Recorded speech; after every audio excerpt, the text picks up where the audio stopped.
Hello friends, MS coder में आपका स्वागत है। अब तक हमने सीख लिया है कि डेटाबेस को कैसे क्रिएट करना है, टेबल को कैसे क्रिएट करना है। आज की इस वीडियो में हम देखेंगे कि जो हमने लास्ट की वीडियो में टेबल क्रिएट किया था उसके अंदर हम वैल्यू को कैसे इंसर्ट करते हैं। तो सबसे पहले हम इंसर्ट की जो क्वेरी चलाएंगे उससे पहले हम उसका सिंटैक्स देख लेते हैं कि इसका सिंटैक्स कैसा होगा। तो सबसे पहले हम यूज़ करते हैं इंसर्ट इनटू, फिर टेबल का नाम, जिस टेबल के भी अंदर वैल्यू को हमें इंसर्ट कराना है। फिर उसके बाद हम उस टेबल के कॉलम्स को के नाम लिखते हैं, यानी कि राउंड ब्रैकेट के अंदर कॉलम्स के नाम लिखते हैं, जैसे आईडी, नेम और एज। फिर उसके बाद वैल्यूज़ कीवर्ड यूज़ करते हैं और उसके राउंड ब्रैकेट के अंदर हम किस कॉलम के अंदर क्या वैल्यू को इंसर्ट करने वाले हैं। जैसे आईडी के अंदर हम अभी फ़िलहाल के लिए एग्जाम्पल के तौर पे यूज़ कर रहे हैं XYZ, नेम के अंदर XYZ और एज के अंदर XYZ। तो इस तरह से हम क्या करते हैं कि जो इसका सिंटैक्स होगा इंसर्ट करने का, सबसे पहले हम टाइप करते हैं इंसर्ट इनटू, फिर टेबल का नाम, उसके कॉलम और वैल्यूज़ के आगे राउंड ब्रैकेट लगा के हम जो जो वैल्यू हम इंसर्ट करना चाहते हैं। तो चलिए इसकी हम पूरी क्वेरी को देख लेते हैं।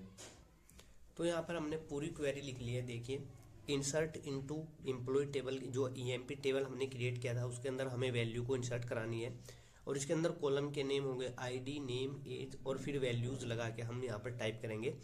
आईडी के अंदर हमें क्या इंसर्ट कराना है, वन इंसर्ट कराना है। नेम के अंदर हमें राहुल इंसर्ट कराना है।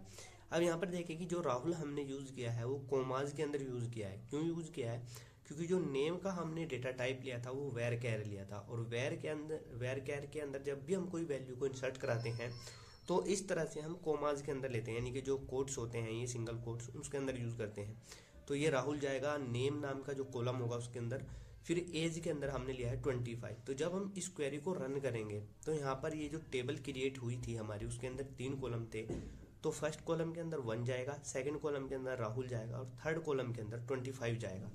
तो चलिए अब इस क्वेरी को हम सिस्टम पर रन करके देख लेते हैं स्क्रीन पर। और यहाँ पर अब हम देखेंगे जो अभी अभी हमने क्वेरी देखी थी कि हम टेबल के अंदर वैल्यू को कैसे इंसर्ट करते हैं। तो न्यू क्वेरी जो यहाँ पर है इसके ऊपर हम प्रेस करते हैं। इस तरह से विंडो आपके सामने एक ओपन होगी और वही क्वेरी हम यहाँ पर टाइप करते हैं इंसर्ट इनटू, टेबल का नाम है हमारा EMP।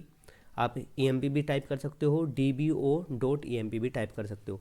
और फिर इस तरह से राउंड ब्रैकेट आपको यूज़ करना है और आपको कॉलम जो जो भी कॉलम है आपके टेबल के वो यहाँ पर यूज़ करना है। जैसे मैं टाइप करता हूँ ID, एक है EMP हाइफन नेम और एक है यहाँ पर एज। और फिर उसके बाद आपको क्या करना है, जो राउंड ब्रैकेट है इसको क्लोज करना है।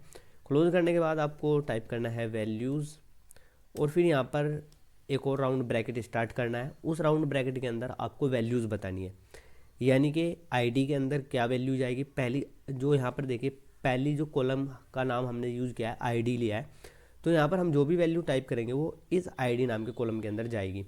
सेकंड हमने लिया है यहाँ पर इम्प नेम, यानी कि ये कि वेर कैर नाम का था, वेर कैर टाइप का था, डेटा टाइप जो था इसका वेर कैर था।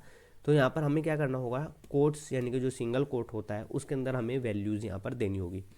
जैसे मैं यहाँ पर टाइप करता हूँ MS कोडर और फिर कोमा से सेपरेट करके कोई भी वैल्यू दे देते हैं। जैसे मैं दे देता हूँ 23 और इसको मैं कर देता हूँ क्लोज और लास्ट में यूज़ कर लेते हैं हम सेमी कोलन। तो यहाँ पर देखिए ये जो 1 होगा वो आईडी के अंदर जाएगा, MS कोडर वो इम्प जो नेम है इसके अंदर जाके स्टोर होगा और 23 एज के अंदर जाके स्टोर होगा। अब मैं इसको एग्जीक्यूट करता हूँ। जैसे ही मैंने इसको एग्जीक्यूट किया तो ये आप देख सकते हो यहाँ पर आ रहा है 1 रो अफेक्टेड, यानी कि एक रो जो हुआ है टेबल के अंदर चेंज हुआ है उसके अंदर वैल्यू इंसर्ट हुई है। अब यहाँ पर हम क्या करते हैं, एक और वैल्यू यहाँ पर हम इंसर्ट करा देते हैं। हाँ, यहाँ पर मैं टाइप करता हूँ 2 और यहाँ पर हम कोडर को हटा देते हैं, MS को रखते हैं और 23 की जगह हम 22 कर देते हैं और दोबारा से हम क्या करते हैं, इसको हम एग्जीक्यूट करा देते हैं। तो यहाँ पर ये बोल रहा है 1 रो अफेक्टेड, यानी कि वैल्यू सक्सेसफुली इंसर्ट हो गया है। तो आई होप कि आपको समझ में आ गया होगा कि टेबल के अंदर जो वैल्यूज़ होती है उनको इंसर्ट कराने के लिए हम कौन सी क्वेरी को यूज़ करते हैं। अगर मैं ऐसा करूँ, यहाँ से इस आईडी को हटा देता हूँ और यहाँ पर मैं इस 2 को भी हटा देता हूँ और दोबारा से इसको एग्जीक्यूट करता हूँ, तब भी यहाँ पर क्या बोल रहा है, ये 1 रो अफेक्टेड, यानी कि अब की बार इम्प नेम के अंदर MS गया है और एज के अंदर 22 गया है और जो आईडी है उसके अंदर कोई वैल्यू नहीं गई है, उसके अंदर वैल्यू नल गई होगी। तो आज की इस वीडियो में सिर्फ इतना ही रखते हैं। आने वाली वीडियोज़ में हम और भी कुछ सीखेंगे कि जो एसक्यूएल सर्वर की जो दूसरी क्वेरीज होती है उनको हम कैसे यूज़ करते हैं। तो अगर ये वीडियो आपको हेल्पफुल लगी हो तो इस वीडियो को लाइक करके इस चैनल को ज़रूर सब्सक्राइब कर लीजिएगा। Thanks for watching.